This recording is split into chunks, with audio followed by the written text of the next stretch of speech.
শীতকালে উঠোন ঝাড় দেওয়া মানে বিশাল একটা বিরক্তকর ব্যাপার, আর এত ঠান্ডা লাগে না। তবে কি বলো তো বন্ধুরা, উঠোন ঝাড় দিলে কিন্তু গরমই লাগে, অতটাও ঠান্ডা লাগে না। আর দেখো আমি কত জামা কাপড় পরি, আর এই শীত পড়া মাত্র আমার বড়মশাইয়ের জুতোগুলো আর কিন্তু ছাড়তেছি না। যদিও জুতোর কোনো অভাব নেই, তো রাজদীপেরও জুতো আমার হয়েই যায়, যেহেতু আমার পা অনেকটা লম্বা বড়, আর আমার পাও কিন্তু অনেকটাই বড়, তার জন্য বড় বড় জুতো লাগে। আর আমাদের রাজদীপের বাবার কিন্তু অত বড় জুতো লাগে না, আর বুট জুতো তো সবারই হয়ে যায়। তো এদিকে দেখো উঠোনটা ঝাড় দিয়ে নিচ্ছি, আর আজকে একটু বেলা করেই ঘুম থেকে উঠেছি, কি করব বলো। সকাল সকাল যেহেতু স্কুল বন্ধ আছে, কয়েকদিন পরে কিন্তু উঠতেই হবে, তো তার জন্যে কিন্তু অত তাড়াহুড়া করে ঘুম থেকে উঠি না, আর উঠেই কিন্তু উঠোনটা ঝাড় দিয়ে নিচ্ছি আমি। উঠোন ঝাড় দিলে কী হবে, তারপরে কিন্তু তাড়াতাড়ি করে যদি আমি স্নানটা না করি না, কারণ সকালবেলা উঠোন ঝাড় দিয়ে বাসি কাজগুলো সেরে যদি একবারে স্নানটা করে নিই একটু কষ্ট করে, যেহেতু কাজ করলে অতটাও ঠান্ডা লাগে না, আর আমাদের বাইরে বাইরে বেশিরভাগ কাজ করতে হয়, তখন কিন্তু অত ঠান্ডা লাগে না। তাও একবারে যদি স্নানটা করে নেওয়া যায়, তাহলে তো একদম সারাদিনের অনেক বড় একটা শান্তির কাজ কিন্তু হয়ে যায়।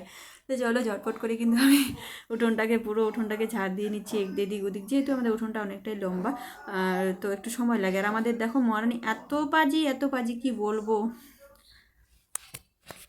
ওর যে কত বড় বিপদ হয়ে যাবে সেটা বুঝে না, বারবার করে গোড়ার পাড়ে উঠে যায়। ভয়েসে বলো।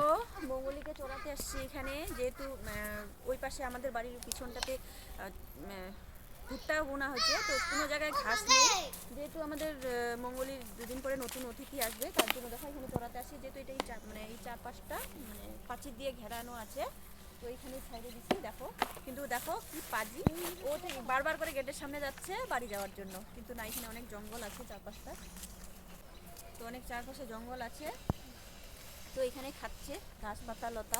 ওই যে আরেকটা, ওই দেখো বুধনি, দেখো বন্ধুরা, তো আরেকটা নতুন জিনিস তোমাদেরকে দেখাচ্ছি, আমি কোনোদিনও দেখাইনি ভিডিওতে। এই দেখো পাকুড় গাছটা আছে না, এই পাকুড় গাছের ভিতর দিয়ে একটা হচ্ছে খেজুর গাছ হয়েছে, দেখো তোমরা একদম ভিতরে, মানে মাঝখানে, মানে পাকুড় গাছের মাঝখানে একদম কত বড় খেজুর গাছ হয়েছে।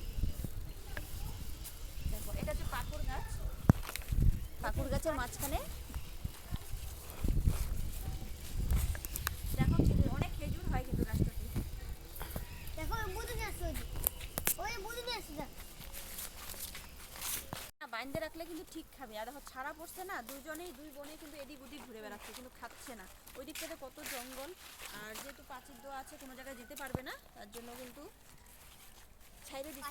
তোমাদেরকে আমি দুপুরবেলায় বললাম যে আমাদের হচ্ছে মহারানী আসবে, দেখো ছোট্ট মহারানী হয়েছে, তো ওর নামই আজ থেকে রানী রাখা হয়েছে, যদিও ওর নামেই কিন্তু চ্যানেলটা খোলা, আর মানে ওর মায়ের নামে, ওর মার নাম হচ্ছে মঙ্গলী। আর দেখো নতুন অতিথি কিন্তু আজকেই চলে এসেছে আমাদের, আমরা যে কি ভীষণ খুশি তাদের জন্য। দেখো ঘরেও কিন্তু চলে আসছে, সমস্ত ঘর আমাদের খুঁজে